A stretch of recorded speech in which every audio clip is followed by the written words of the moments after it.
Throughout the Bible, Satan is depicted as the chief tempter of God's people. We heard it in the New Testament reading from Matthew chapter 4, verse 1. Jesus was led up by the Spirit into the wilderness to be tempted by the devil. Writing to the Thessalonians, Paul said, when I couldn't endure it anymore, I had to send to know about your faith, lest the tempter had tempted you and you had believed in vain. He says, I wanted to make sure you Thessalonians were still clinging to Jesus and that Satan had not tempted you. You turned your back on Christ.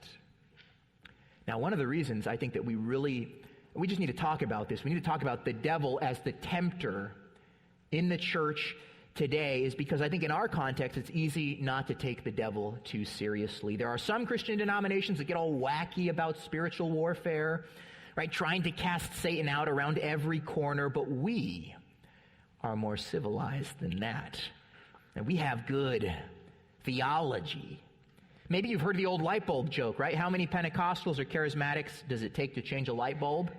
The answer is 10, 1 to change the light bulb, and 9 to pray against the spirit of darkness. Have you heard that one? Yeah. It seems like there are some Christian traditions that really focus on the power of the devil and casting out the evil one. But then there are others that don't take it too seriously at all.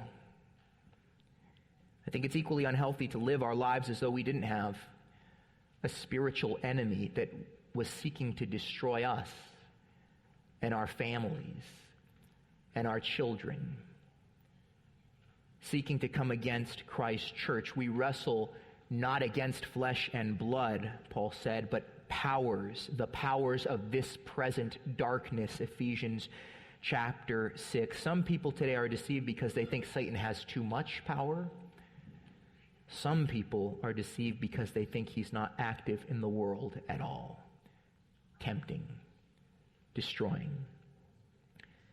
But the truth is, the devil is still active in the world today, and this is precisely why Jesus taught us to pray, deliver us from evil. And that verse, as he continues there in the Lord's Prayer, could be translated two different ways. Deliver us from evil, or deliver us from the evil, or the evil one.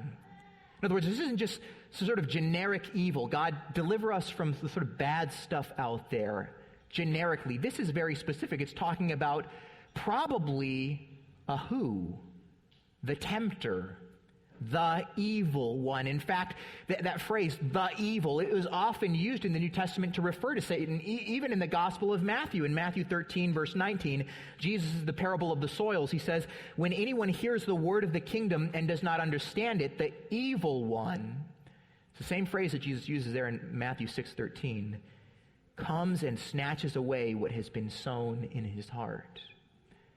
Jesus said in John 17:15, I do not ask that you take my disciples out of the world, but that you keep them from the evil. That is the evil one. Or of course, Paul's words in Ephesians 6, where he's talking about the armor of God. He says, in all circumstances, take up the shield of faith with which you can extinguish all the flaming darts of the evil one. It's the same phrase that Jesus uses here.